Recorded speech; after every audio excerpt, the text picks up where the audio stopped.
The Mauser rifleman meant to support it often lacked the ability to sustain fire in dynamic, close-quarter fighting. The Wehrmacht recognized this flaw and scrambled for solutions. The most significant was the introduction of the Sturmgewehr 44, STG-44, the world's first true assault rifle.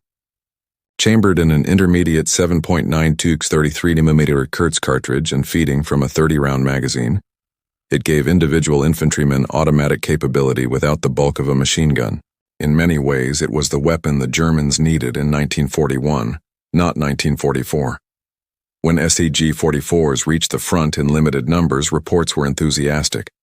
Soldiers appreciated its controllable automatic fire and praised its ability to dominate close-range encounters where Mausers faltered. But production realities doomed the effort. By late 1944, Allied bombing had crippled German industry. Resources were diverted to tanks, V-weapons, and defensive fortifications, while ammunition shortages plagued all fronts.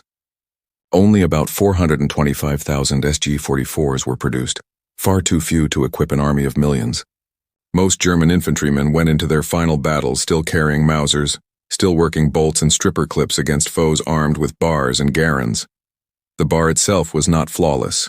Soldiers complained about its weight, its small 20-round magazine, and its tendency to overheat in prolonged firefights. Yet despite these drawbacks, it had provided what the American squad needed most: a portable source of automatic fire. It was a pragmatic weapon, filling the gap between rifle and machine gun, and its presence in every squad ensured flexibility. The aftermath of these battlefield realities was more than technological. It reshaped doctrine. German squad tactics, once revolutionary, were revealed as dependent on a single point of failure: the machine gun team. American squads, by contrast, had distributed their firepower across more men. The psychological effect was profound. German riflemen learned that no matter how skilled they were with the Mauser, they were outpaced by opponents who could fire 10 or 20 rounds before a bolt could be cycled twice. By the war's end in May 1945, it was clear to all militaries that the era of the bolt-action rifle as the standard infantry weapon had ended. The bar's success and the Mauser's decline foreshadowed the next stage in infantry evolution.